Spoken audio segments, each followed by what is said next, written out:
Madame, Monsieur, bonjour, ravi de vous retrouver. Nous sommes le 8 juillet 2023, il est 8 heures et nous allons vous accompagner jusqu'à 9h30. Comme d'habitude, Amel Laridi est déjà parmi nous. Amel, bonjour. Bonjour Nour, ça va? Comment ça va, Amel? Chaudement. Chaudement, humidement. Humidement, si ça Chaudement, existe. humidement. Tiens, je n'ai pas cherché si ça existe humidement là. Mais de toute façon, on l'utilise.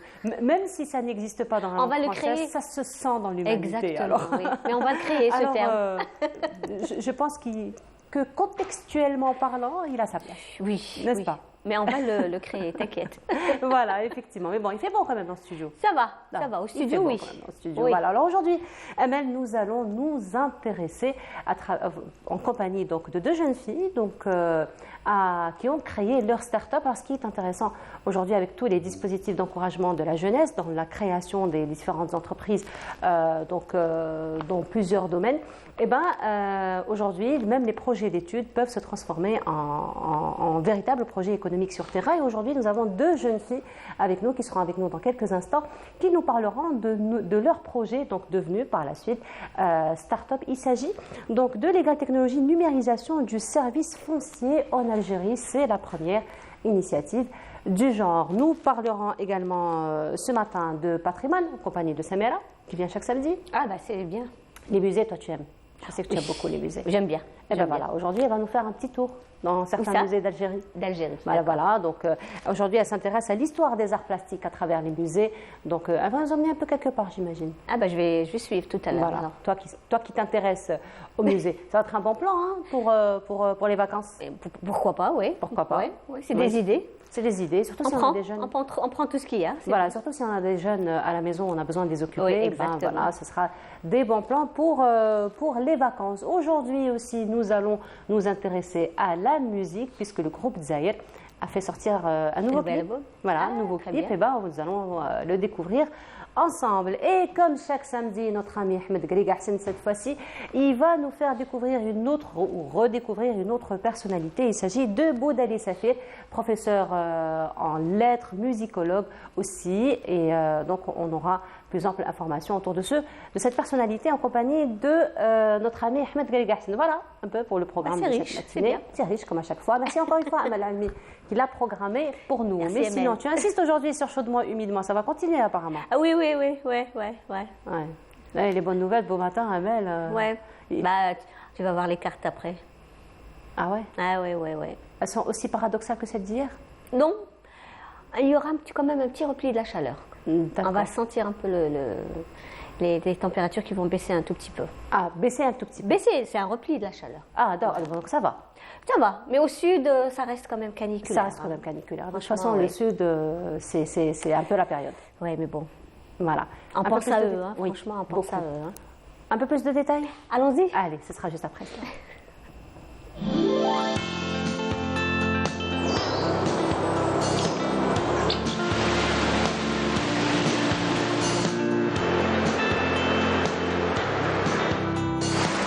موبيليس تقدم لكم الأحوال الجوية.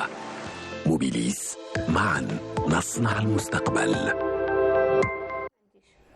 Voilà, de retour. Alors, on voit la carte quand même assez variée, mais ressenti est le même, hein, chaudement, humidement. Humidement aussi. Finalement. Oui. Mais elle est variée quand même, la carte. Exactement, mais je ne la vois pas. Oui, bon. Elle est où? Elle est juste là. Ah, tu peux la oui, voir? d'accord. Juste derrière toi. Ah oui. Je ne sais pas si tu peux la voir. Elle est juste là. Bah, voilà. On va voir, on va faire avec. Voilà, donc tu nous donneras un peu plus de détails? Allons-y. C'est à toi. Merci Nour. Bonjour à tous et bon réveil. Eh bien, pour aujourd'hui, le ciel restera brumeux sur les régions côtières ouest et centre. Puis le ciel restera dégagé tout au long de la journée, souvent voilé près des côtes est.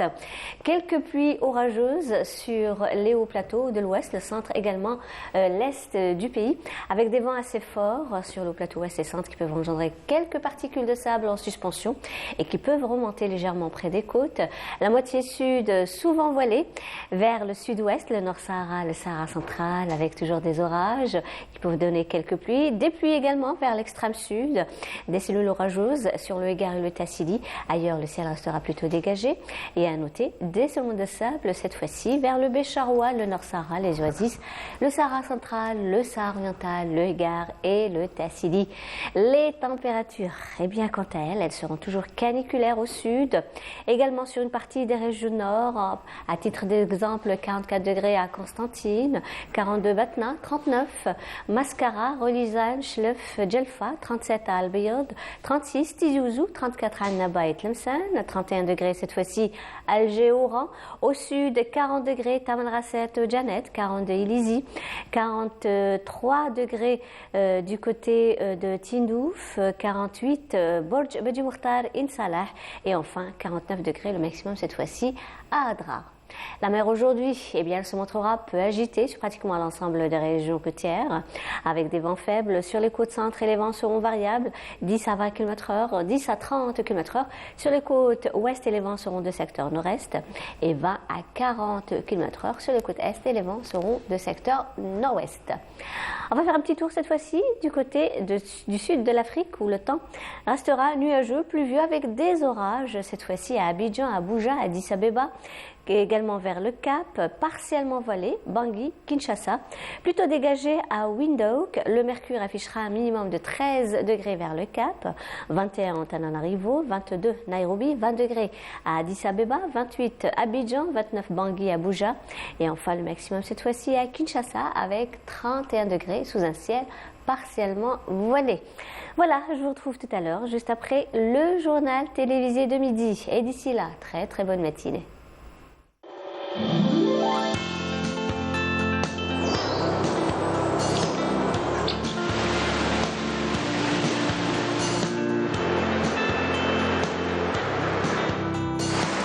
موبيليس تقدم لكم الأحوال الجوية. موبيليس، معا نصنع المستقبل. Donc voilà, c'était les nouvelles du ciel. Amel, on retient quand même des températures assez élevées, assez caniculaires. Oui, surtout vers les régions intérieures, centre et est, et au sud, carrément au sud. On rappellera jamais assez les précautions. Oui, exactement. Beaucoup s'hydrater. Hydratez-vous, ne sortez pas pendant les horaires. Portez des chapeaux, midi, des casquettes. 16h, oui. Portez des casquettes, des chapeaux et même des protections pour le visage. Oui. Donc une crème hydratante, si c'est possible. Oui, bon, de toute façon, c'est la saison. Ah, exactement. C'est la saison, on ne peut pas faire autrement. Hein. On n'y peut rien. J'allais pas te demander s'il va y avoir amélioration durant la semaine. De toute façon, c'est la période. Faut pas trop y croire non plus. Hein. Non. Je voulais. Ouais. Je voulais essayer, mais après, on est au mois de juillet, hein, donc ça va continuer comme ça jusqu'au mois de septembre, donc on fait avec. Inch'Allah, n'est-ce pas? Voilà. En tout cas, merci beaucoup, Amel. C'est moi. Mais là, on se retrouve tout à l'heure après le télévisé du midi, après celui de 19h. Demain. Encore pour Bonjour d'Algérie. Oui, exact. Voilà, ce sera en compagnie de Radia Boulmahali. Merci beaucoup, Amel. À tout à l'heure, et ce sera pause musicale à présent, et ce sera en compagnie de Taibi Badis. Alors, rappelez-vous, il était notre invité hier. Il est venu donc avec un nouveau clip. Je vous laisse le découvrir et on se retrouve juste après.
de notre ami Ahmed Grigatin. Bonjour Ahmed. Bonjour Nour, bonjour à tous les téléspectateurs. Nahalkoum Mabrouk. Ibarak fik. Ça va? Ça va. Ça se passe bien? Une semaine plutôt chargée, ça va? Non, ça va. Ça va. C'est l'été. Bon, hier, il y a eu le grand orchestre de la musique de l'Algérie Centre. Donc, j'aime pas le nom Sanaa parce que c'est la musique classique algérienne, école du Centre. J'ai pas pu y aller parce qu'on avait des invités à la maison. Ah bon. Donc j'ai raté l'événement. C'est pas toujours qu'on a des invités à la maison, Ahmed. Oui, exactement. Voilà. C'était un jour particulier, donc on a reçu quand même des gens très importants. Oui. Donc voilà. Mais apparemment, ça a été un succès, alhamdoulilah. Et c'est quelque chose de grandiose qu'il fasse ça. Justement, c'est à la lumière de cet orchestre, de cette organisation, de ce concert qu'il y a eu l'idée de la personnalité d'aujourd'hui. Ça va d'autant plus qu'on est en plein été, donc c'est la période estivale, on a tendance à devenir plus espiègle, j'allais dire, festif. Donc voilà, on revient un peu à l'essentiel pour essayer de réfléchir quand même, profiter, lire un peu. Donc la personnalité, c'est Boudali Safir. Oui. Donc, c'est l'un de vos anciens collègues. Oui. C'est un homme des médias très connu. Il était dans la presse, à la radio. Donc c'est vraiment. Il a fait un parcours très intéressant. Boudali Safir, on le connaît tous. C'était le spécialiste, pratiquement l'historien de la musique classique algérienne. Oui. Donc là, on voit sa photo quand il était jeune. Il est né à Saïda, d'une famille originaire de Bab Ali de Maskar. Donc il a aussi son frère Abdelkader Safir, qui était aussi l'un des doyens de la presse nationale, de la presse algérienne. Donc normalement, il a commencé ses études, l'école des indigènes bien sûr à l'époque. Donc le gars était très très intelligent, il était excellent, studieux, sérieux. Donc, il a pu quand même dépasser tous les blocages du système colonial de l'époque. Mais il a été conduit à faire l'école normale de Bouzréa. Il a passé le concours de l'école. Un autre normalien encore aujourd'hui. Exactement, un autre normalien parce que tout simplement il n'avait pas le choix. Donc c'était la seule voie. Les indigènes ne pouvaient travailler qu'avec les indigènes.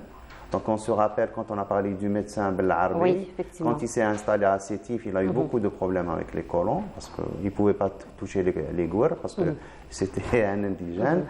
Et bien sûr, pour enseigner aux indigènes, il y avait des écoles perdues dans les montagnes, dans les contrées les plus. Donc on envoyait des indigènes. Donc comme ça, on trouve des gens même.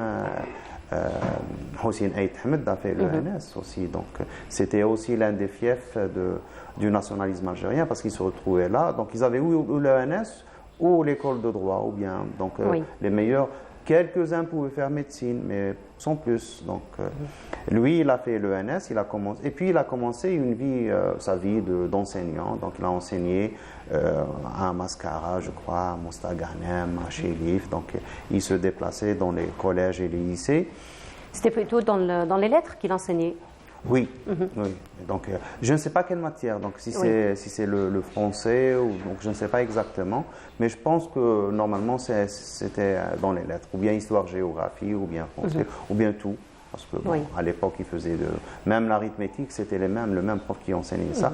D'autant plus qu'on envoyait un instituteur dans une école perdue, donc dans une contrée. Donc il faisait tout. Donc, il était même le médecin de ses élèves. Donc il devait avoir même quelques bribes de médecine, de secours. Donc il faisait tout ça.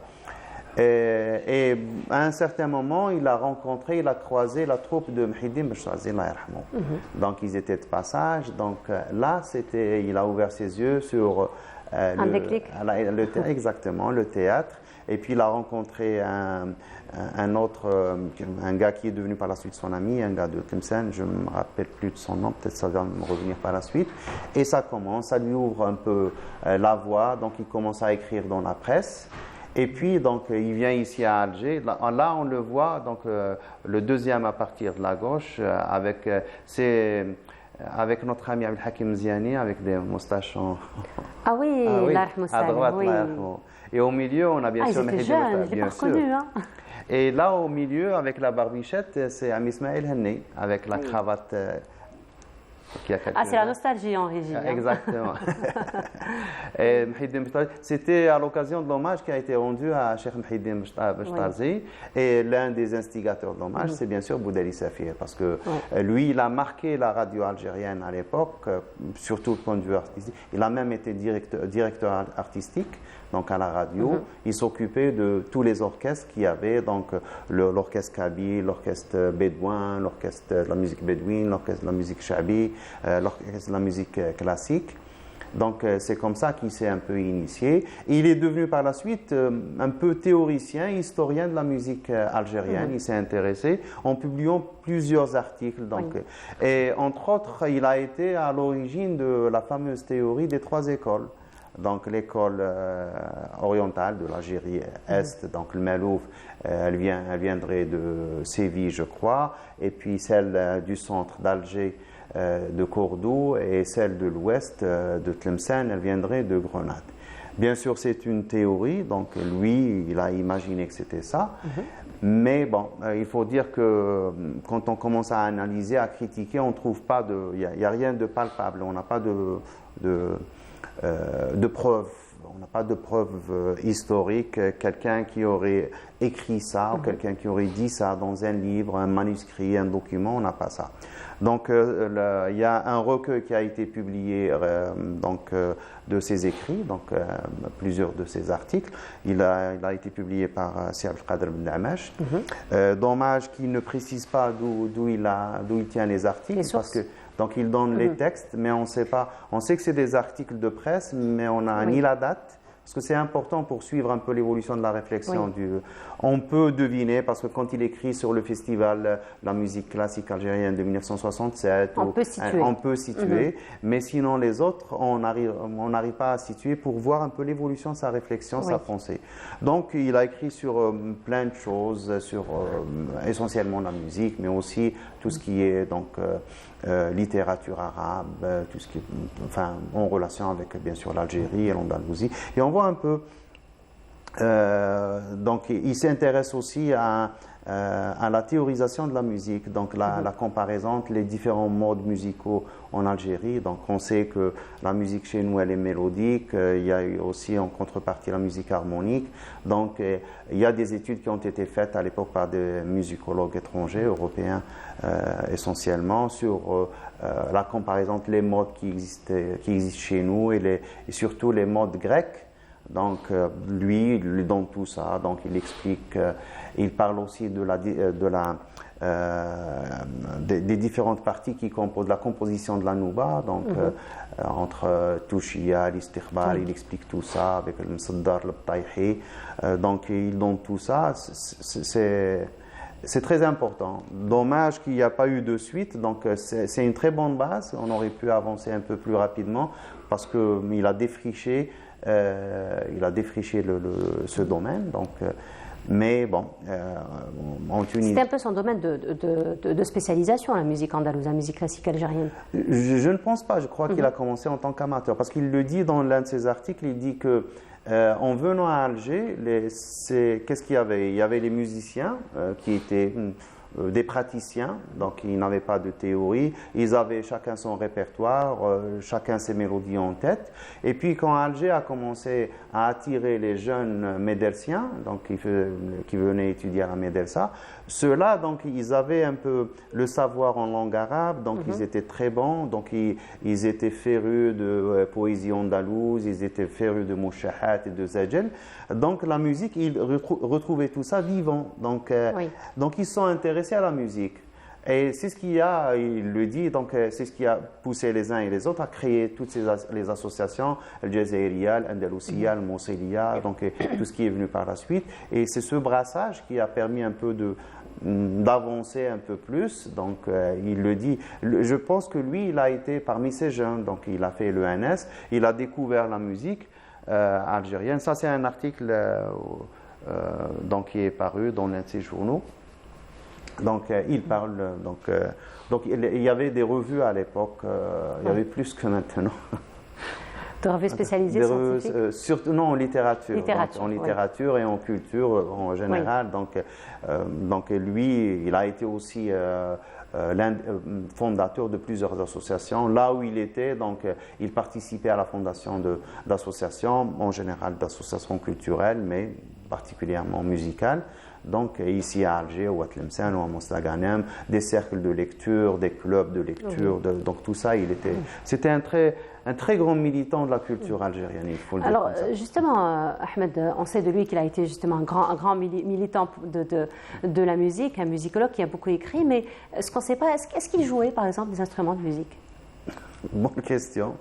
J'ai beau chercher, donc personne ne le dit.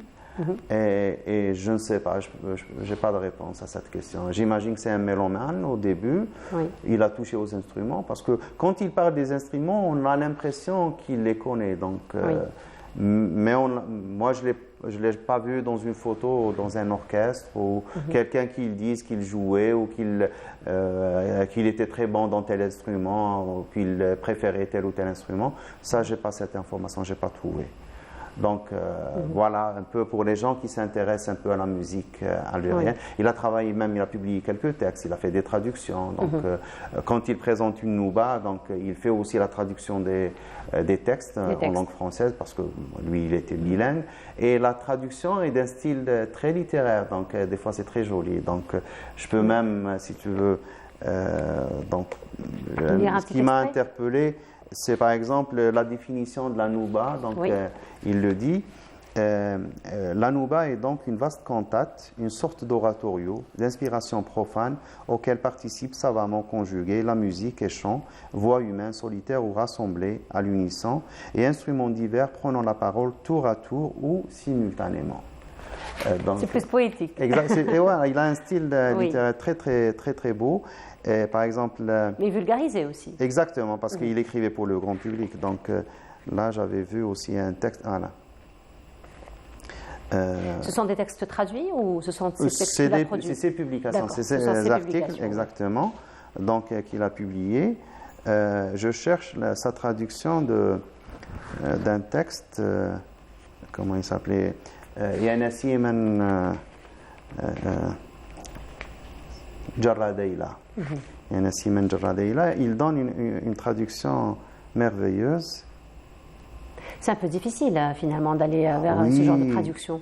Parce qu'il y a plein d'images. Oui. Il y a plein d'images et chacun suivant son goût, sa perspective, j'allais dire même l'humeur du jour. Donc comment il se sent, il va traduire. Donc le lendemain, il est mélancolique, il donne une traduction. S'il est plus, et puis même par rapport à la richesse de la langue, j'imagine. Exactement. Par rapport à la richesse de la langue arabe, par exemple. Parfois, il y a des concepts comme ça qu'on ne peut probablement pas trouver dans d'autres langues. Exactement. Par exemple, le mot tarab, il n'y a pas d'équivalent. Atarabani, comment on va traduire ça? Il y a même des images, donc c'est un verset du Coran. Oui. Si on le traduit littéralement, il lui a frappé un exemple. Donc on peut pas donner un exemple. Donner un exemple. Oui. Par exemple, quand on dit Athleja Sadrak. Donc, il t'a fait plaisir, mais après. Athleja Sadrahu, donc si on est des Esquimaux et on vous dit Athleja Sadrak avec le froid qu'il fait. Donc, c'est des images très particulières, propres à nous. Donc, c'est une façon d'aborder la vie qui est propre à nous. Et la musique algérienne, donc, elle se retrouve. Et à travers ce genre de travail, on voit que, bien qu'elle soit insérée dans un cadre régional, donc avec l'Andalousie, avec l'Occident musulman, avec l'Afrique du Nord, mais elle reste très particulière avec son lexique, avec ses particularités.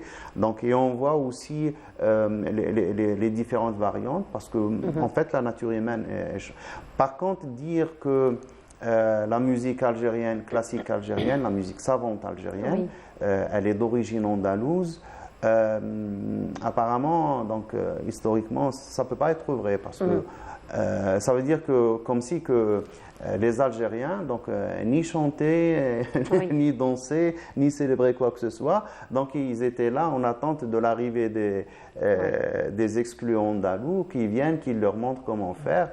Ça, c'est pas vrai. Donc, et on sait très bien que Tifashi, déjà au XIIe siècle, a écrit un livre. Donc, Tifashi, c'est un gars qui a vécu dans la région de Sougaras.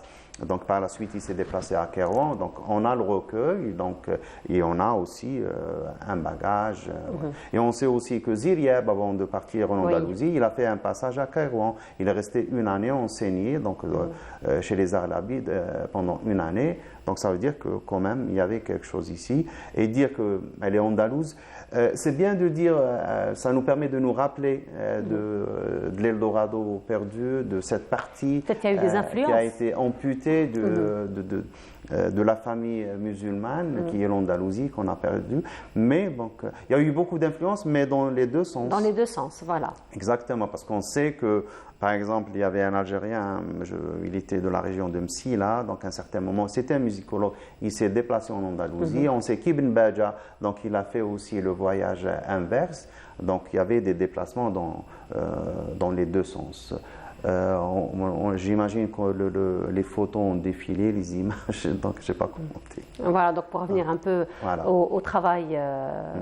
Au travail donc, de Bendali. Boudali, voilà. Donc pour revenir un petit peu sur son travail, sur les traductions qu'il a faites, ça donne quand même une dimension internationale au texte. Parce que ça reste quand même des textes parfois un peu difficiles à comprendre, parce que justement, il y a beaucoup de métaphores.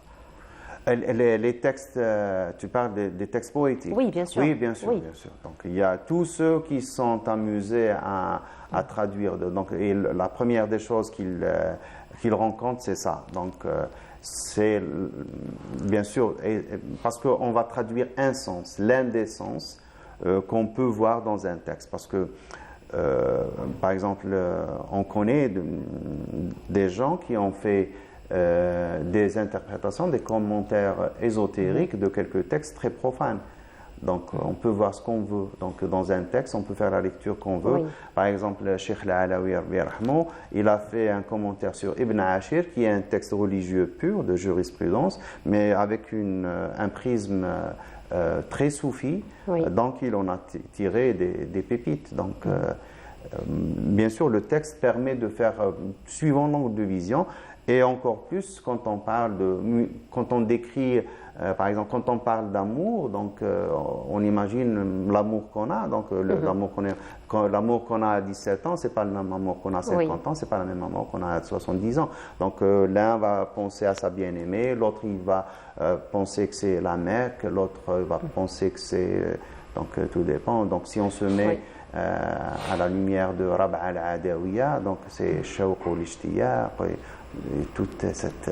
Donc ça fait, le même texte, on peut l'aborder de différentes façons. De différentes façons, effectivement. Donc merci beaucoup Ahmed donc, de nous avoir encore une fois fait découvrir l'une des personnalités qui ont marqué un petit peu, cette fois-ci la musique classique parce qu'on est en été, algérienne. Voilà, effectivement, il s'agissait donc de Safir Boudali. Merci beaucoup Ahmed, on se retrouve samedi prochain pour une autre rencontre. Inch'Allah. Merci beaucoup Ahmed. On continue cette fois-ci, nous allons aller du côté de Tizi Ouzou en compagnie de Badia Amarni, elle qui nous fait découvrir un très très bel endroit qui a été réaménagé ou aménagé par les habitants de la ville pour passer donc de bons moments, particulièrement en ces temps chauds et humides surtout. Je vous laisse voir ce reportage et on se retrouve juste après. En pleine nature, dans cet endroit paisible, entouré de montagnes et de cascades, de figuiers, les citoyens ont entrepris des travaux d'aménagement pour embellir davantage le lieu. Un endroit qui invite à la détente et il vaut bien le détour. Croyez-moi, nous vous invitons donc à le découvrir. On se croirait dans un endroit perdu. Et pourtant, nous ne sommes qu'à 130 km d'Alger. Et plus exactement à Timras, un village perché à près de 800 mètres d'altitude sur les hauteurs de la ville des Génés. Ce petit coin de paradis, la cascade Tinasrine coule à longueur d'année. Fraîcheur assurée pour les habitants et les visiteurs qui viennent des autres régions du pays.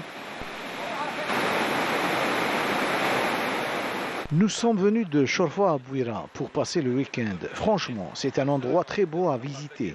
Les jeunes du village l'ont très bien aménagé et il faut le préserver. On vient visiter cet endroit magnifique, un endroit familial. Je tiens à remercier les gens du village de Timras. Tous nos villages ont des endroits pour les promenades. Les jeunes ici ont aménagé ce lieu pour permettre aux familles de s'y rendre et de se reposer. Timreras est en plus un village révolutionnaire. Jamel fait partie des habitants du village qui ont pris à leur charge les travaux d'aménagement pour rendre l'endroit encore plus attrayant et préserver ainsi la beauté naturelle des lieux. Le mot d'ordre étant créer un lieu touristique et promouvoir le tourisme de montagne dans ce coin paisible. Cela fait une année que je pensais à entamer les travaux d'aménagement. Les jeunes de mon village m'ont beaucoup aidé. Ils se sont mobilisés pour faire de ce projet une réalité. Nous voulons faire de notre village une destination touristique pour que tous les Algériens puissent en profiter. Nous les accueillerons avec plaisir. C'est un endroit familial et sécurisé que nous voulons préserver pour les générations futures.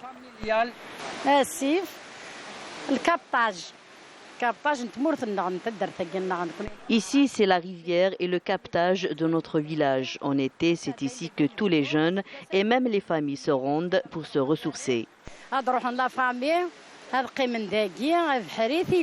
Une tâche qui n'est pas de tout repos, mais les habitants sont fiers de pouvoir offrir aux Algériens ce lieu de villégiature au potentiel touristique avéré, en espérant doter leur village d'un manège et d'un bassin pour la baignade au niveau de cette cascade. Un endroit écologique par excellence.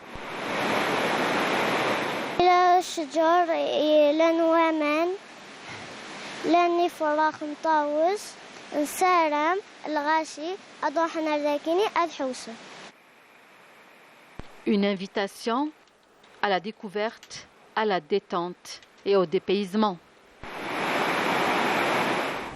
Et voilà, de retour sur le plateau, c'était donc un bon plan pour les vacances. Et c'est Badia Amarni qui s'est intéressée à ce sujet, à ce reportage. Et on reçoit donc nos invités, comme je vous le disais, ce matin, deux jeunes étudiantes qui ont pu donc concrétiser leur projet. On en parle donc en compagnie de Sarah Okassi. Sarah, bonjour. Bonjour, merci pour l'invitation. Marhaba, comment ça va? Ça va mieux depuis ce matin? Vraiment, alhamdoulilah, merci. Alhamdoulilah. Comme quoi? C'est facile, hein? Oui, ça va. La télévision, le direct, c'est facile. Oui, c'est super. Ah, je fais la pression. Franchement, je fais de la pression. Là. Merci. Et parmi nous également Katia Amokala. Bonjour Katia. Bonjour à tous et merci pour l'invitation. Ça fait un grand plaisir d'être là parmi vous. Le plaisir est partagé, Katia. Marhaba bik. Alors, Katia, Sarah, vous étiez étudiante, vous ne l'êtes plus. Félicitations, vous avez terminé vos études. Merci. Et donc, vous avez, dans le cadre de vos études, fait un projet de fin d'études qui a été par la suite donc concrétisé sur terrain, n'est-ce pas? Alors parlez-nous un petit peu d'abord de votre projet d'études. D'accord. Pour commencer, il faut bien identifier que notre projet, c'est l'idée, le projet de fin d'études, c'est l'idée d'une idée académique. Donc notre start-up, c'est une idée académique qui vise à combler des lacunes juridiques remarquées par l'équipe durant notre parcours universitaire. Vous avez fait des études en droit? En droit français, oui. On a fait une licence droit privé et en plus un master 2 en droit français. Donc la spécialisation en droit français. Donc c'est pour cela qu'on a réussi à trouver des lacunes juridiques qui peuvent être une solution technologique pour le domaine juridique en Algérie. D'accord. Alors vous avez travaillé en binôme, j'imagine. Oui, donc alors voilà, comment vous avez eu l'idée donc finalement d'aller vers ce sujet-là? Donc l'opportunité, donc nous avons inscrit dans le cadre de la décision ministérielle de 75. C'était le résultat de la partenariat entre la ministère d'enseignement supérieur et la ministère des startups. Donc l'incubateur de Blida 2 a organisé des formations successives, des journées d'études pour qu'on puisse vraiment inscrire dans la ministère des startups, dans le portail national, après avoir le label projet innovant qui est le passeport de continuer vers le projet et le réaliser dans la réalité. Voilà. Mais le label, vous l'avez eu après? Non, on l'a déjà eu là. Voilà, vous l'avez eu après avoir soutenu vos études? Non, avant. En fait, on est le premier, le label projet innovant de l'ECAP. Vous êtes les premières? En Algérie, oui. Donc, c'est ça, l'État qui a fait vraiment des opportunités. Finalement, nous avons une exclusivité sur notre plateau. Oui, bien sûr. Finalement, mine de rien. On est là parmi vous. Voilà, c'est pour ça que vous êtes là. Oui. Donc, le label, vous l'avez eu étant étudiante déjà, en faisant déjà vos études, en faisant déjà votre projet de recherche. Voilà. Très bien. Alors, il consiste en quoi, finalement, votre votre projet de recherche. On n'arrive pas encore à la start-up, hein, on est encore dans le projet de recherche. Le projet de notre recherche, c'est la numérisation du droit foncier en Algérie. Donc, selon les dernières tendances, on voit que la loi juridique, l'État vise à numériser le foncier et la matière juridique en Algérie. Donc, pour faciliter cette opération qui est difficile et qui va prendre du temps et anticiper le problème, on a créé des solutions pour participer à cette opération étatique. D'accord. Alors, Katia, en quoi consistent ces solutions? Donc voilà, comme précédemment dit, nous avons remarqué des problèmes qu'on a vécu déjà personnellement. On a rencontré vraiment des remarques, des lacunes juridiques, des solutions. Donc consistent les aspects d'innovation dans notre projet. Donc on a la spécialisation dans le droit foncier. On propose des services via une plateforme numérique. Donc en utilisant la technologie toujours, comme c'est l'État dirigé vers la numérisation des établissements publics. Donc voilà, on a continué dans ce mécanisme en proposant des services fonciers, que ce soit donc la consultation, la combinaison des experts fonciers et des citoyens, la régularisation foncière, etc. Voilà, tout ça pour un objectif de simplifier les procédures, de protéger la propriété immobilière. Voilà. D'accord, très bien. Donc ça, c'était dans le cadre de vos études. Ensuite, donc une fois que vous avez soutenu, votre projet a été concrétisé réellement donc sur le terrain par la création de votre start-up. C'est ça. Exactement. Donc aujourd'hui, vous êtes fonctionnel. Oui, on est fonctionnaire. Alors, parlez-nous un petit peu de comment ça se passe aujourd'hui. Donc, comment ça se passe? Donc, on vient de créer le registre commerce qui ne date pas. En plus, maintenant, on travaille pour le deuxième label, c'est le label start-up. Donc, maintenant, car on a juste le label projet innovant. Donc maintenant, on est en train... D'accord, expliquez-nous le label innovant. Le label innovant, c'est un label. En fait, on est la première Legal Tech en Algérie spécialisée dans le domaine du droit foncier en Algérie. Oui. Et la 4e Legal Tech en Algérie. Donc, on est la première dans son genre du domaine du foncier et la 4e en général. D'une manière générale. D'une manière générale. Donc, notre start-up Legal Tech vise à démocratiser l'accès aux textes juridiques en facilitant... on donne la matière juridique aux professionnels, que ce soit des juristes, des avocats, des notaires, même aux citoyens aussi qui sont intéressés, même aux étudiants, la matière Donc là, vous avez, j'ai envie de dire, capitaliser le temps. Capitaliser finalement. le temps. Donc on n'aura pas besoin d'aller consulter tous les journaux officiels qui existent pour... Voilà, donc on a un moteur de recherche qui contient le journal officiel depuis 1962 jusqu'à 2023, en intégrant l'intelligence artificielle. D'accord. Donc on va faciliter le temps et l'énergie pour les professionnels, les citoyens algériens. Même on a fait un réseau d'experts, et la possibilité de la prise de rendez-vous en ligne. Donc, ce n'est pas la peine. Donc, pour éliminer la façon traditionnelle de trouver un expert ou bien un professionnel spécialisé en droit foncier, car en Algérie, on n'a pas la spécialisation dans le métier d'avocat ou bien dans le métier de consulting juridique. Donc, c'est difficile de trouver un avocat spécialisé dans ce domaine. Donc, on a fait un réseau. Dans le domaine du foncier? Du foncier, oui. Je parle toujours du foncier. Donc, c'est difficile de trouver un expert expérimenté dans le domaine du droit foncier. Donc, à travers notre plateforme, legalandestate.com, vous sélectionnez la wilaya, la commune, vous trouvez votre avocat et vous avez l'opportunité de booker en ligne aussi. D'accord. Plus de ça, on propose le service de la régularisation foncière. Ce service vise à diminuer le contentieux foncier en Algérie. Car selon les dernières statistiques, le contentieux foncier constitue 40% du litige judiciaire. Et cela qui va tarder... 40% du litige, quand même. Après, c'est le code familial. Après, c'est le litige familial. Le relais. Donc, c'est le foncier après le foncier relais. Plus que le... Oui, plus que le relais. Donc c'est pour cela, c'était notre point de départ. Donc, on propose le service de la régularisation foncière. Il s'agit de quoi, la régularisation foncière? Il s'agit de le recours par la voie administrative au lieu de la voie juridique. Donc, les citoyens, ils ont l'opportunité de régulariser leurs problèmes de foncier au niveau de l'administration et pas au niveau de la cour. Donc, c'est pour cela qu'on propose des services de la régularisation foncière, que ce soit pour la propriété foncière ou bien la fiscalité foncière. On vise minimum, dans les 3 premiers exercices, diminuer minimum 10% de contentieux foncier en Algérie. Et c'est déjà énorme, 10%. Oui, bien sûr. C'est déjà énorme. Alors, Katia, vous en êtes déjà... En utilisant l'intelligence artificielle et en utilisant les services innovants numériques. Très bien. Alors, Katia, vous êtes déjà fonctionnelle. Ça se passe comment aujourd'hui? Parce que ça reste quand même une plateforme qui est destinée à tous, si je comprends bien. Oui, on cible toutes les citoyens, les entreprises privées, même le corps juridique. Exactement, les établissements publics. On trouve la conservation foncière, la direction du cadastre, le domaine national. Et maintenant, donc, on est sur les procédures administratives, le développement d'autres plateformes pour qu'ils soient accessibles à tout notre public, Inch'Allah. Voilà. D'accord. Des premiers feedbacks par rapport à votre projet? Oui, en fait, on a déjà... Excellent. En fait, on a un feedback le jeudi passé. En fait, c'était un feedback excellent d'un juge qui a utilisé notre plateforme. C'est encourageant, ça. Oui, c'est hyper encourageant. C'est un juge. Donc, il a utilisé notre plateforme.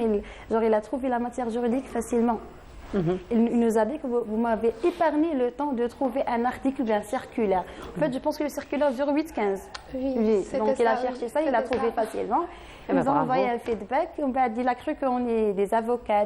Oui. On est des porteurs de projets qui sont motivants. Voilà, on est des juristes étudiantes, donc c'est ça. Très bien. Donc finalement, ça reste quand même dans le cadre des dispositifs de l'État qu'a pris pour l'encouragement justement des jeunes dans l'investissement et dans la création des startups. Qu'en est-il j'ai envie de dire, au niveau de l'université? Donc une fois que vous avez proposé votre projet à votre encadrante, c'est une femme, je suppose, à votre encadrante, ça s'est passé comment? D'accord. En fait, pour bien parce que ça reste la première initiative. C'est un risque.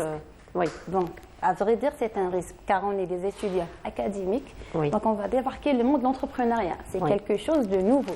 Donc, l'esprit entrepreneurial... Dans le monde de l'entrepreneuriat et dans un monde entrepreneurial assez sensible aussi. Donc, oui, bien sûr, elle est sensible. Donc l'entrepreneur, il doit avoir le courage et l'audace et faire le premier pas.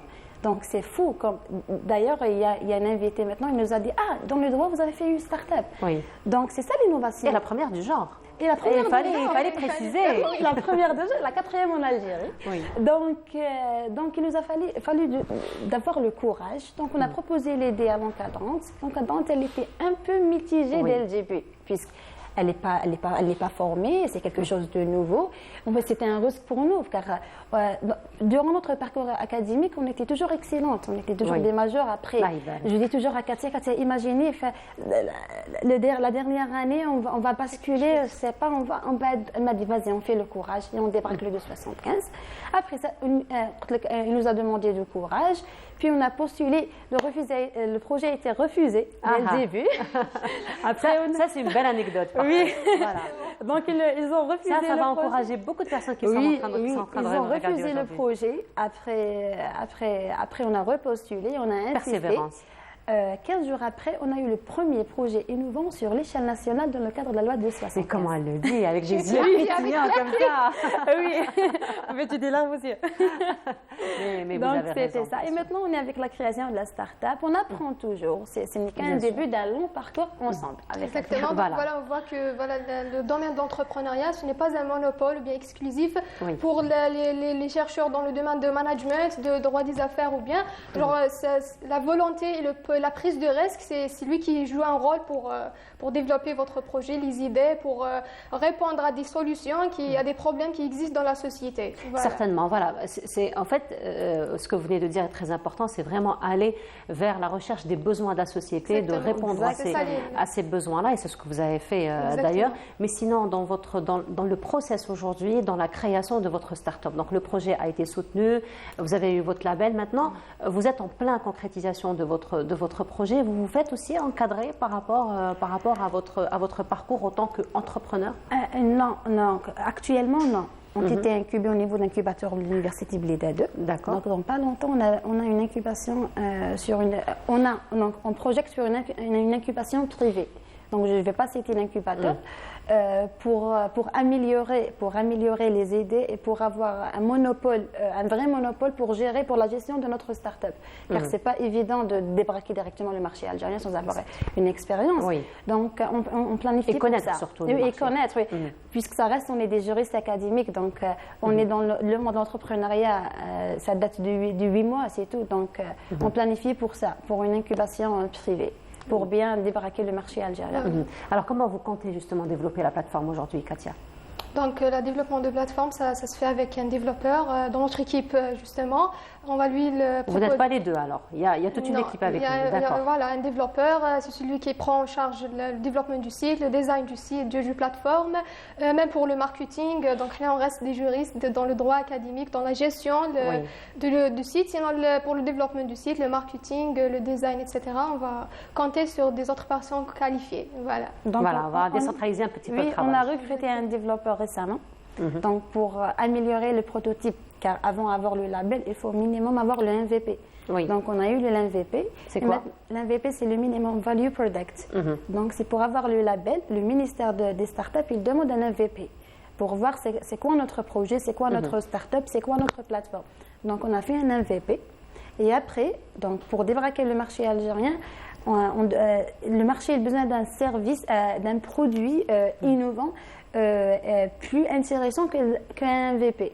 Donc on a recruté un développeur pour développer notre plateforme et intégrer aussi l'intelligence artificielle qui va être une réussite, Inch'Allah. Inch'Allah. Alors justement, pour encore une fois développer et faire connaître votre plateforme, alors ça s'utilise comment?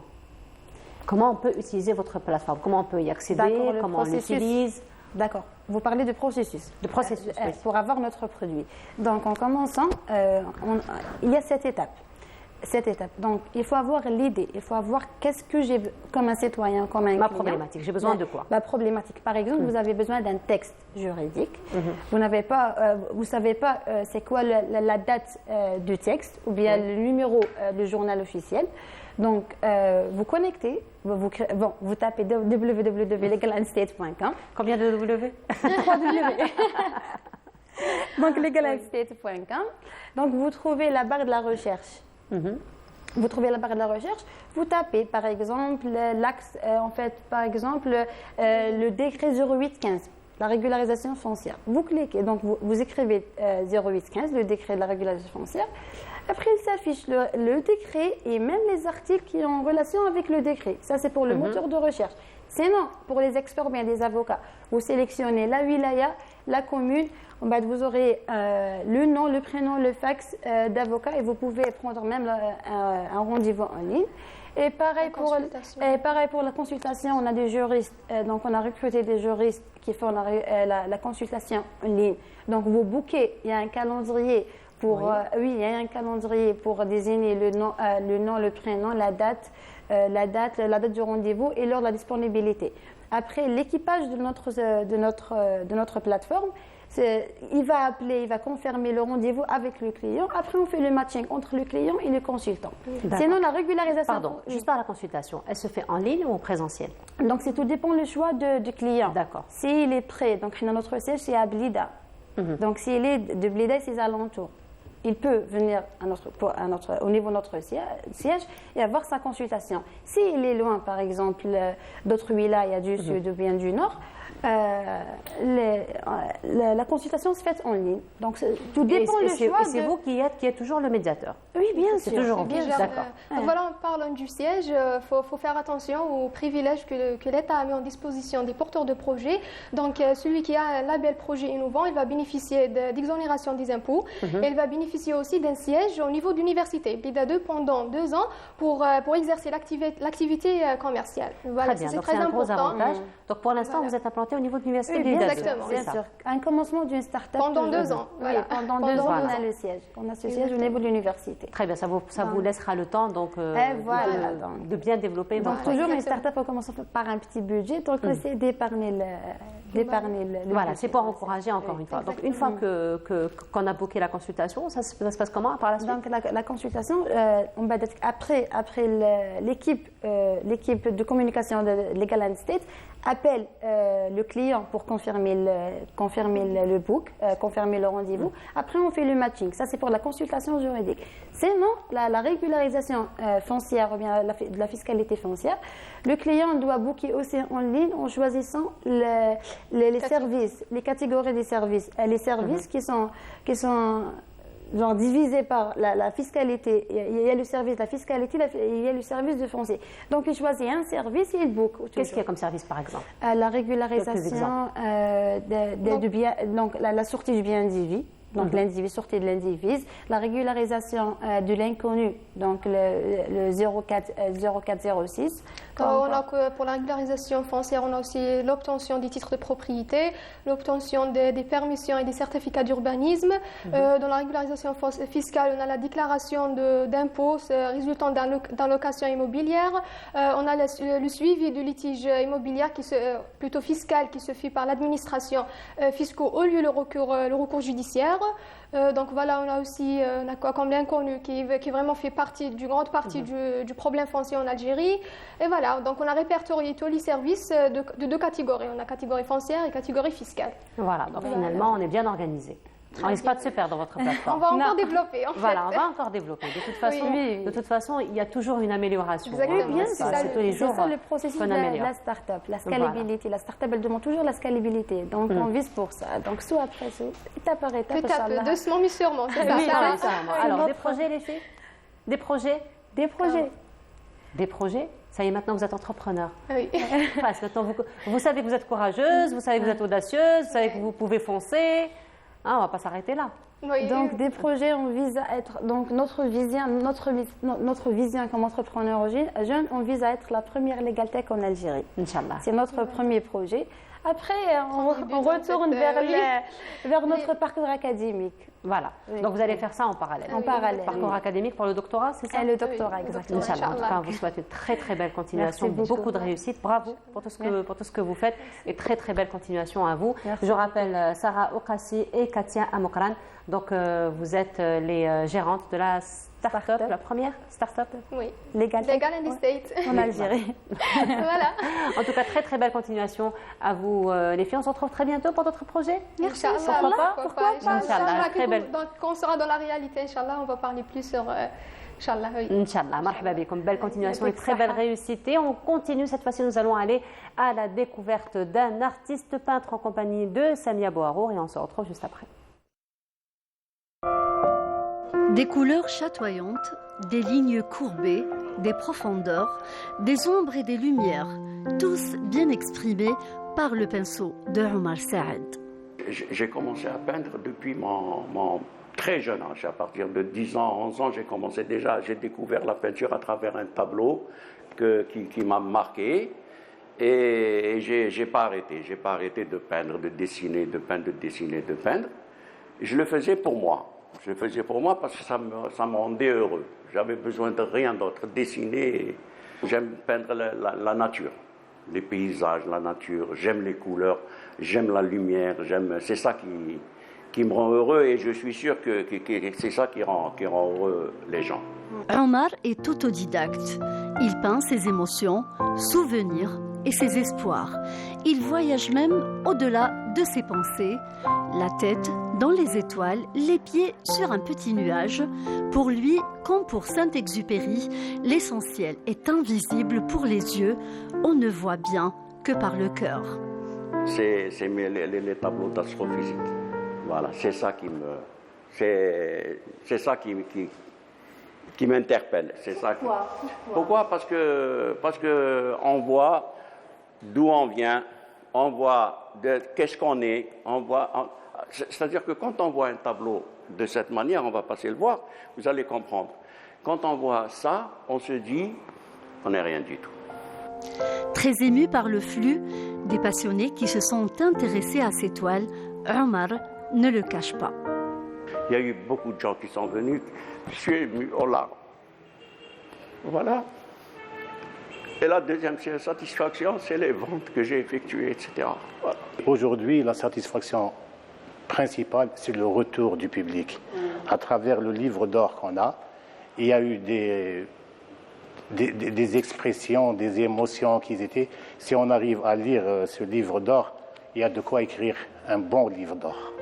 Une aventure qui promet un bel horizon et un avenir prometteur à travers cette poésie en couleurs.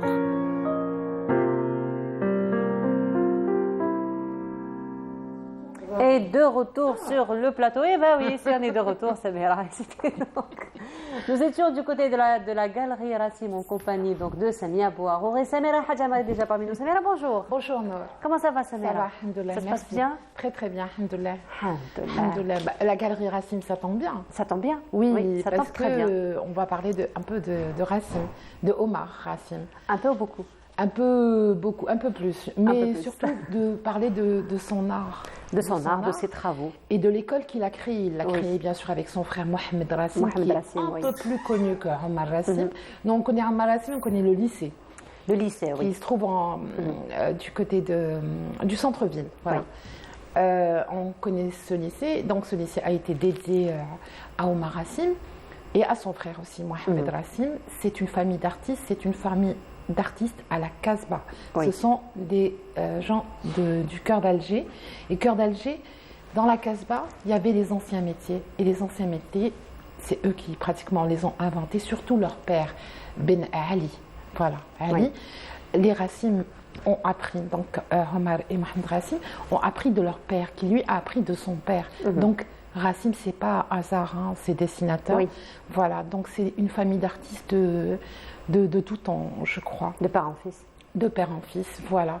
Le père était sculpteur sur bois, il peignait aussi le bois. D'ailleurs, la tradition, on l'a chez nous à la Casbah en Algérie. Pas que à la Casbah d'Alger, c'est les coffres en bois peints que la mariée emportait, où ça décorait la maison. On voit Omar Rassim, dit Sanhaji. Pourquoi je parle de lui? Parce que lui a créé une école, l'école de l'enluminure, de ces arts, de cet art minuscule. Il était calligraphe et c'est une partie de son travail qui était peut-être la plus importante. Lui et son frère d'ailleurs, hein, on ne peut pas les dissocier. On le connaît plus par les miniatures et l'enluminure, effectivement. Exactement, mais il a surtout formé tout le monde. Hein. Il a formé Issiaham Ben Tebbar, Temmem, il a formé tous les doigts. Ali Khouja qui est son neveu, c'est le fils de sa sœur, Hnifa. Donc il avait 3 sœurs. Et Mohamed Rassim. Pourquoi je parle de lui? Parce que lui reprend une tradition en Algérie depuis le début de l'histoire, on va dire, depuis le début de l'humanité. Il y a eu des arts et de l'artisanat qui a été transmis de génération en génération, de siècle en siècle et de millénaire en millénaire. Nous, chez nous, ça commence dès la préhistoire. Le premier art appliqué, c'est celui qu'il y a sur... les gravures rupestres. Exactement, les gravures rupestres. Les peintures, sur les poteries, sur les ustensiles, les motifs berbères, tout ça c'est de l'art, c'est un art minuscule, traditionnel, artisanal. J'ai du mal à dissocier l'artisanal de l'art. Donc c'est un art qui s'est transmis depuis des millénaires. Les Rassim, eux, c'est de famille et donc ils l'ont fait à la Casbah et ça s'est propagé, on va dire. Omar Rassim, dès l'âge de 7 ans, il apprend le Coran. Donc c'est quelqu'un de très jeune, il a été initié au Coran, mais il était aussi bilingue puisqu'il a été à l'école Fatah à la Casbah. Et donc il avait la maîtrise des 2 langues. C'est quelqu'un qui a voyagé, il est allé en Égypte, en Tunisie, il est allé un peu partout. Et de ces voyages, surtout en Égypte, il a récupéré des manuscrits, des Corans, en fait, il regardait ce qui se passait dans le monde et il venait l'appliquer ici. Donc, il a fait beaucoup de choses, entre autres les enseignes qu'il y a dans les ruelles de la Casbah. Bon, il n'en reste pas beaucoup, je crois, ils les ont tous pris. Il a fait aussi comment on appelle ça, des étiquettes pour des parfums. Il a fait beaucoup de choses. Des timbres pour la philatélie algérienne. C'est plutôt les Algériens qui a fait des timbres en hommage au Rassim. Peut-être plus Mohamed que Omar d'ailleurs. Les deux. Voilà, tu les as vus. Donc, on voit, c'est des gens qui ont beaucoup apporté. On le voit là, quand il est beau, hein. Ouais. Voilà. Donc, qu'est-ce qu'on retrouve? On retrouve beaucoup d'éléments géographiques, floraux. Mohamed Temmem, lui, on le connaît, c'est le premier qui a fait la reproduction des 1001 nuits. Omar Rassim, c'est aussi donc l'enluminure. C'était l'ami de Georges Marcé, c'était l'ami de beaucoup d'artistes, d'historiens, comme Georges Marcé d'ailleurs. Celui qu'on voit à l'écran, c'est Mohamed, hein, c'est son frère. Voilà. Donc, ils se sont Ça, c'est Omar Hassim. Donc voilà, ils reprennent, c'est beau, c'est coloré. C'est très coloré, voilà. C'est un peu la particularité, c'est très coloré. Oui. Donc ça, c'est un livre, Le Jardin des Roses. Ça, c'est le henna. Oui. Ça, parce que, pourquoi Omar, il est moins... C'est la boîte, c'est l'emballage. Le henna, oui. J'ai oublié quelle marque. Un petit peu de... Mais voilà. Il a... J'ai oublié. Donc, chez nous, ces ornements, donc floraux, géométriques, tout ça, on les retrouve dans les tapis, dans les poteries, tout ça. Omar Hassim l'a fait sur des objets aussi du quotidien. Parce que cet art traditionnel, artisanal, a d'abord été créé pour une utilité quotidienne, pour des objets quotidiens. Voilà. Qu'est-ce qu'on peut dire sur lui? Je crois que nous avons une vidéo. Oui, une vidéo où on voit défiler, en fait, avec une petite musique, où on voit défiler un peu l'histoire. Très, bon, c'est en bref, de Omar Hassim. Oui. On y va? On va la découvrir ensemble? Oui, bien sûr. Allez, on va voir cette vidéo, on se retrouve juste après.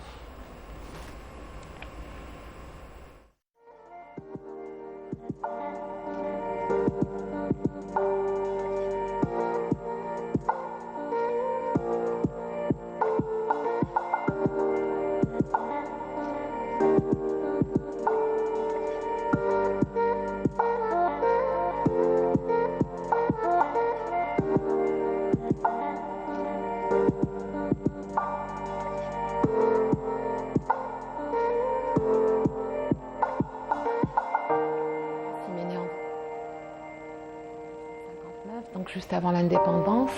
Alors, ce que je voulais dire surtout, c'est qu'il est précurseur.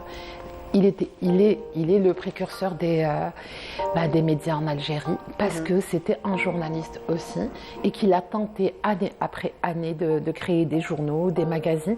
Il a créé le magazine Algéria, mais je crois qu'il y a eu que 3 ou 4 numéros qui sont sortis. Il a collaboré dans des journaux en Tunisie, dans plusieurs pays. Et il était réformateur, il était fondamentalement contre la colonisation française. Ça lui a coûté très cher, puisqu'il a été arrêté par la DST d'un retour d'Allemagne. Donc il fréquentait les résistants algériens. Et il a séjourné à l'isolement dans le cachot numéro 40 de Serkadji, Barberousse, qu'on appelait Barberousse avant la prison. Voilà, donc cet isolement, il l'a vécu pendant 7 ans, ça l'a profondément marqué, ce qui fait que quand il est sorti, il s'est mis à faire que de l'art en fait, de l'enluminure. Il travaillait sur des manuscrits de Coran, qu'on a vu un exemplaire dans la petite vidéo. Donc voilà. C'est un nationaliste, un militant, c'est quelqu'un qui aimait beaucoup l'art, il était passionné. C'est quelque chose qu'il a hérité de son père et de son oncle, bien sûr, qui s'appelait Mohamed. Et donc toute la famille Hassim était dans les arts. Et ça continue avec Ali Rouja, leur neveu. Oui. Voilà. Et donc on va dire que c'est des doyens, c'est des artistes qui ont tant de mérite pour l'Algérie. Voilà. Voilà, donc il faut dire que son travail, c'est quand même un travail très très coloré et très très minutieux. Aujourd'hui, nous avons le musée de l'enluminure. Oui, aussi. À la Casbah. C'est un art, franchement, il faut beaucoup de goût d'abord pour l'esthétique et deuxièmement beaucoup de dextérité et une nature à la patience. Et ça, on le reconnaît. Les frères Hassim, Mohamed et Omar, et on dit qu'ils étaient simples et timides. Oui. Donc, comme beaucoup d'artistes d'ailleurs. Humbles. Oui, comme beaucoup d'artistes. Et donc, c'était des passeurs de savoir, d'art. Ils ont partagé leur savoir puisqu'ils ont créé cette école et tout le monde est allé à cette école. Donc, la majorité des artistes algériens, avant et juste après l'indépendance, ont été dans cette école, ont appris du moins dans cette école. L'art d'une manière générale, effectivement, mais reste que l'enluminure et la miniature est très collée finalement aux frères Hassim. Aux frères Hassim, et c'est algérien, puisqu'il a été le premier à éditer, Omar, a été le premier à éditer un livre sur la calligraphie en arabe. En enfin, il a été précurseur de pas mal de choses. C'était un céramiste aussi, il a fait une première exposition. C'est le premier à avoir eu une médaille, une récompense, un certificat d'honneur. C'était pour une exposition universelle à Marseille. C'était avant. Il est mort en 59, donc tout ça s'est passé avant l'indépendance de l'Algérie. C'est à leur façon, à leur manière, c'est comme ça qu'ils ont lutté contre la colonisation française, bien sûr. Voilà, donc on leur doit beaucoup. On leur doit beaucoup, effectivement. En tout cas, merci beaucoup, Samira, d'être revenue encore une fois sur ce magnifique travail qui reste toujours d'actualité d'ailleurs. Reste toujours. On peut voir leurs œuvres, hein, pas que Omar, au Musée national des Beaux-Arts. Il y en a au Musée des Antiquités, je crois, Art islamique, pardon, qui se trouve, au même endroit que le Musée des Antiquités. Sinon, on peut le voir simplement dans des décorations. Je ne sais pas que ça existe toujours parce qu'il a travaillé dans une imprimerie, mais il a surtout travaillé pour l'imprimerie Rodossi. Et il a été l'ami d'Étienne Nasreddin Dine, dont la tombe se trouve à Bou Saada. Il a décoré la tombe de Nasreddin Dine. Donc on peut le voir à Bou Saada. Ah ben voilà, le travail, on peut le voir. Oui, et si on peut montrer ça, tu peux, Nour. C'est un très joli livre, un beau livre, qui raconte le cheminement des arts plastiques en Algérie, revient sur les écoles d'influence, notamment la turco-ottomane, sur l'école persane, sur la colonisation française qui, elle, a introduit le chevalet. Oui. Voilà. Si aujourd'hui on peint sur chevalet, c'est... Encore une autre référence pour les artistes. En tout cas, merci beaucoup, Samira. Merci. Encore une fois, on se retrouve samedi prochain. Inch'Allah. Inch'Allah pour une autre découverte. Inch'Allah. Voilà. Et on continue. Cette fois-ci, nous allons aller à une pause musicale en compagnie du groupe Dzaïr avec cette magnifique reprise. Donc, pardon? Non, c'est pas ça. C'est pas celle-là. C'est Lillahi. D'accord, c'est de ma faute. J'ai écouté celle de Spot, elle est superbe. Lillahi Adrouni. Voilà, Lillahi Adrouni, on se retrouve juste après.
Le groupe Dzaïr et le groupe Dzaïr est parmi nous ce matin, représenté par son chanteur. Hakim, bonjour. Bonjour. Comment ça va? Tranquille. On se rend compte qu'on ne s'est pas rencontrés depuis l'annonce de ce clip. Depuis la sortie du clip, mine de rien. Oui, ça passe vite. Hein? Ça passe vite, ça passe vite, ça passe trop vite même. Beaucoup de choses, beaucoup d'événements. Beaucoup de choses, beaucoup d'événements, effectivement. Un peu plus d'une année, mine de rien.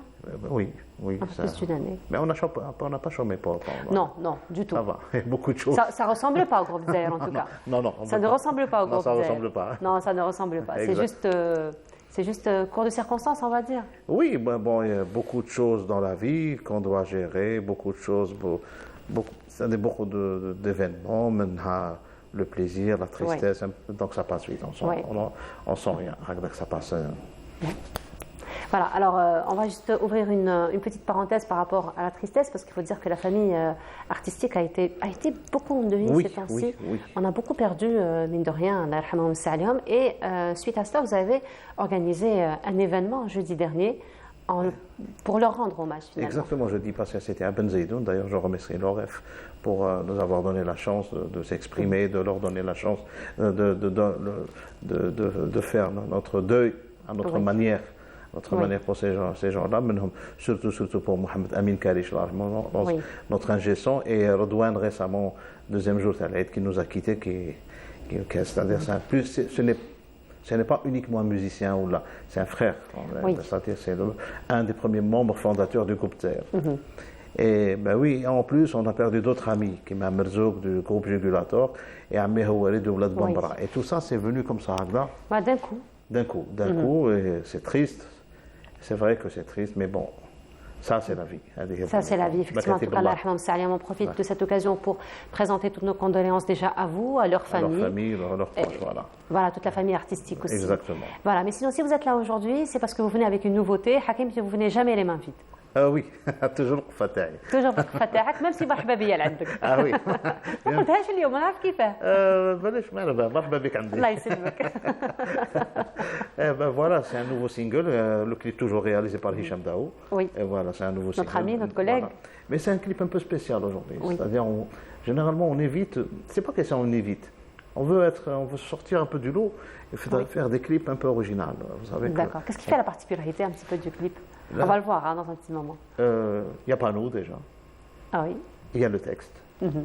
Et le texte est magnifique par contre. Et c'est des images qui expriment la chanson. Vous allez voir, c'est simple, c'est beau, c'est naturel et c'est innocent. Voilà. C'est une évasion.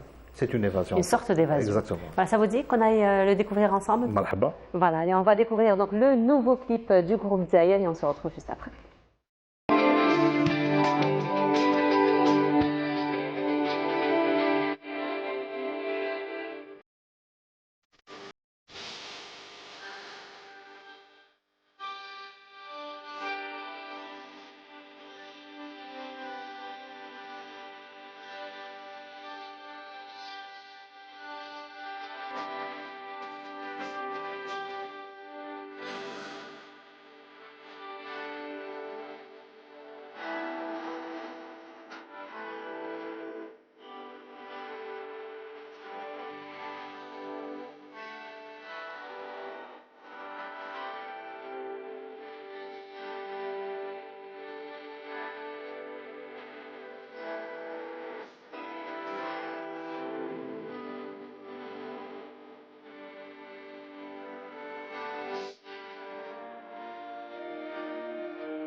c'est bon.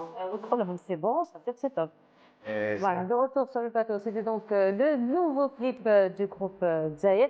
Véritable évasion, hein, c'est ce qu'on disait avant de découvrir le clip. Au fait, ça a été travaillé de sorte que ça nous amène quelque part dans un endroit plutôt nostalgique, vivre un petit moment nostalgique, un voyage, n'est-ce pas? Et bon, c'est vrai que moi j'ai bien aimé le concept qu'a réalisé Hicham, c'est-à-dire il n'y a pas notre image et laisser la nature s'exprimer. Oui. Moi j'adore ça. Moi personnellement j'ai aimé. J'ai aimé, bon, c'est vrai que je suis difficile à convaincre. Oui, c'est ce qu'on disait d'ailleurs. Je suis difficile à convaincre. Dès qu'il m'a envoyé les images, j'ai dit waouh, c'est bien, c'est beau. C'est beau, non, c'est bien. Ah, vous avez dit waouh? Hein? Vous avez dit waouh? J'ai dit waouh, oui. Ah, non, pour une fois, je lui ai dit waouh. J'ai dit, je valide. Ah, ben c'est parfait. Ça. Donc il a donné quelque chose qui m'a vraiment touché, vraiment, par rapport au texte, par rapport à la chanson. Et je trouvais, il n'y a pas un autre moyen d'exprimer le sens de la chanson exactement, à part ça. Voilà, effectivement, il faut dire que ce sont des images qui nous emmènent quand même, effectivement, qui nous entraînent vraiment dans la nature. Mais sinon, on parlait un petit peu du texte lui-même, et c'est ce que vous me disiez, que la chanson s'est écrite elle-même. C'est écrite elle-même parce que c'est la chanson la plus rapide qu'on a écrite, moi et Hicham. C'est-à-dire, on était chez lui et il a placé les premiers accords, on a placé le premier mot et c'est venu comme ça rapidement. Oui. Et c'est tellement rapide que je pensais que la chanson s'est écrite elle-même. Et je ne sais pas, parce que c'est vrai que quand on écoute les textes, on est un peu fin sur les textes. Oui. On dit toujours, on laisse toujours des messages, on ne voit pas directement l'objectif, le but exactement. On laisse toujours une parenthèse ouverte pour que les gens arrivent à comprendre le texte par rapport aux événements qu'ils ont. Oui. Donc chacun va s'identifier par rapport. Chanson. Et c'est ça. Et ça a collaboré avec le clip. C'est-à-dire les gens vont voir le clip. Et c'est quoi, comme chacun, c'est-à-dire créer un scénario dans sa tête par rapport au clip, comment il voit la chanson par rapport à ses sentiments, son feeling de lui. Voilà. Exactement. Donc c'est compliqué. On le fait bien. Ça va, j'arrive à vous. Parce qu'on a une version Vanda, moi. J'arrive à vous aussi. Non, ça va, j'arrive à vous aussi. Donc on comprend que c'est vraiment chacun qui va s'identifier selon son vécu. Exactement. Selon son vécu. Et ça, c'est important. Moi, j'adore ça. J'aime ça. Oui. Donc, imaginer la chanson qui m'éhba. L'art, d'une manière générale, c'est subjectif. Hein. Donc chacun, il va l'interpréter selon sa position. Je ne l'aime pas direct. Oui. J'aime pas, genre point A, point B, là, non. Pour quelqu'un de méticuleux, c'est un peu paradoxal. Je ne pas voilà, je veux ouverte. Et c'est ça. Moi, la chanson, je l'adore. Moi, personnellement, je l'adore. Je l'écoute. Moi, personnellement, je l'écoute. Mais ce qui est bizarre. Vous l'écoutez toujours avec le même plaisir. Parce que lorsqu'on est en train de l'écouter, ce que vous m'avez dit, j'ai l'impression que je suis en train de découvrir ma chanson. Mais non, ce qui est bizarre, c'est une autre chanson, moi, Hicham, avec le groupe de Zahir. Mais là, je découvre. Quand elle passe à la télé, c'est un autre son, c'est une autre sensation. D'accord. Donc, tout à l'heure à la radio, je l'ai écouté. On a toujours envie de le réécouter, quoi. De la réécouter, voilà. C'est-à-dire quand on... Et là, je l'ai vu sur la télé. C'est magnifique, c'est beau. Oui, c'est beau, c'est beau. C'est vrai que c'est beau. Les premiers feedbacks par rapport à cette nouvelle chanson? Positif, très positif. Bon, on attendait quelques critiques, non? Très, très positifs. Et surtout, c'est des gens nostalgiques. Et c'est des gens qui adorent les balades d'été, surtout. Oui. Et surtout les gens qui aiment les sonorités des années 80. Oui. Bon, c'est vrai qu'on s'est inspiré sur les sons, les anciennes balades Foreigner, quelque chose comme ça, des années 80. Mais le son, il est récent. Voilà, il est récent, je pense. Même sur le plan image, hein, on sent que l'image a été traitée pour nous emmener quelque part dans les années précédentes. Je crois qu'elle s'est écrite elle-même, elle s'est filmée elle-même. Elle s'est réalisée elle-même. Donc, voilà, vous n'avez fait que prêter votre voix et vos instruments. Voilà, elle bouge, elle est là. Elle est magique, cette chanson, voilà. Voilà. Mais c'est la réalité. Non, mais c'est la réalité. Hein. Non, mais de toute façon, on l'a découvert tous ensemble. C'est vrai que c'est une chanson quand même qui donne envie de la réécouter. Exactement. De la réécouter à chaque fois. Mais sinon, à l'avenir, des projets? Oui, maintenant c'est l'été, donc. Back to stage, monter sur scène, c'est ça notre slogan actuellement. Voilà. C'est reprendre la scène. C'est la saison. Ça nous manque beaucoup. Ça nous manque beaucoup la scène. c'est une autre magie, c'est que chanter une type en public, c'est important. On l'a chanté jeudi, c'était beau, les gens allumaient leur téléphone. Ah ben voilà. Ben oui, c'est une balade, c'est-à-dire ça. Donc ça a accroché, c'est bien. Moi j'adore ça. Et maintenant c'est reprendre la scène, faire quelques concerts jusqu'à la rentrée. Voilà, parce que quand même la saison. C'est la saison. C'est la saison estivale, c'est la saison de toutes les festivités finalement. Exactement. Voilà, donc finalement, quand on revient un petit peu à la chanson, on retrouve quand même le style du groupe Zer. On reconnaît finalement les sonorités, même si c'est un voyage vers les années 80, même si c'est une balade, mais il y a quand même cette touche, on reconnaît. C'est notre identité, je ne sais pas, on ne sait même pas comment on l'a fait. Mais dès qu'on touche une chanson... Elle reste mystérieuse la chanson, même pour vous finalement. Oui, n'importe quelle chanson. Maintenant, vous nous donnez une vieille chanson du patrimoine, dès qu'on la touche, moi, Hicham, et c'est le son de Zer. Oui. On donne une couleur, je ne sais pas. L'Ilahi Adroni, par exemple. L'Ilahi Adroni, oui, ça a été l'Ilahi Adroni, ou bien Haziya, ou la Sbart Sbart. Et je ne sais pas, c'est nous. C'est-à-dire, on n'essaie pas de copier sur telle ou telle personne ou tel artiste. On exprime notre feeling comme on le sent. Oui. Voilà. C'est ça. Voilà. Mais vous gardez toujours l'esprit originel, bien entendu. Oui, c'est normal. Il faut respecter le texte, il faut respecter la mélodie, il faut respecter l'harmonie, il faut tout respecter, mais donner une autre couleur en essayant de donner un beau message ou un message rapide pour préserver notre patrimoine, c'est ça. Voilà, effectivement, préserver le patrimoine, c'est ce que vous faites aussi à travers les images. Du moins, c'est la responsabilité de Hicham, mais c'est ce qui se fait aussi à travers les images. Si on revient au clip de l'Ilahi Adroni, d'ailleurs qui fait un succès à Canal Algérie, on le fait passer très souvent, et c'est ce qu'on retrouve. Donc, on voit un petit peu les métiers traditionnels, on voit un petit peu la casbah, et là, on voit un petit peu quand même les chevaux aussi, ça fait partie de tout notre patrimoine, la fantasia, par exemple. En fait, les images des chevaux, c'est une sorte d'expression de liberté. Oui. Et on est des gens très libres, nous, les Algériens. On est ouverts dans le monde, c'est-à-dire on aime notre liberté, on aime vivre la joie. C'est la joie de vivre. Oui. C'est-à-dire, nous, les Algériens, on a tendance de s'exprimer notre joie dans n'importe quelle situation, même quand c'est triste. C'est vrai. On rigole. Même quand c'est triste, on trouve les moyens de se faire des vannes, de se faire des blagues. Et je pense que notre humour, c'est ça qui a sauvé un peu l'Algérie et qu'elle reprenne maintenant sur la scène internationale. On existe maintenant. C'est vrai qu'on est devenu comme la blonde aux yeux bleus. Tout le monde aime l'Algérie parce qu'on dit ce qu'on pense et on est toujours joyeux et on donne de l'espoir à d'autres gens. Voilà. C'est vrai. Voilà. Et ça a de toute temps été comme ça, dans toute l'histoire de l'Algérie. Zawanine, voilà, effectivement, Zawanine. C'est ce qui on est les vrais Méditerranéens, quoi. C'est ce qui caractérise finalement. Exactement. Et c'est ça qui est une lueur d'espoir. L'espoir fait vivre. Voilà, l'espoir fait vivre, effectivement. L'espoir fait vivre. Alors, je vous le disais, le clip l'Ilahi Adroni, vraiment, c'est le grand succès à Canal Algérie. Je vous ai dit, il passe très souvent, du moins à Bonjour d'Algérie. Vous pensez que Nti va le détrôner deux registres dépendra différents. Dépendra de Amel, voilà. Mais de la programmation. Le deux registres, c'est-à-dire quand on voit que c'est le même réalisateur, Hicham, bon, c'est vrai que l'Ilahi Adroni, c'est une carte postale. Oui, c'est vrai. Qui parle un peu de notre patrimoine. Mais de la Nti, c'est autre chose. C'est la liberté, c'est l'amour, c'est la vie, c'est l'espoir. Et comment ça a été réalisé? Bon, on je dis où c'est beau. C'est le texte, c'est la chanson, c'est la voix. Musique, les arrangements, les cassements de tête avec Hicham. Oui. Et on se chamaille pour une note de musique. C'est normal. C'est ce qui fait d'ailleurs la particularité du travail. On voit quand même tout le professionnalisme. Mais par rapport au clip, là, moi, c'est la confiance totale. Parce que je sais qu'il a vraiment évolué dans ce monde de l'image et de la vidéo. Et donc, franchement, ce que j'ai vu, c'est beau.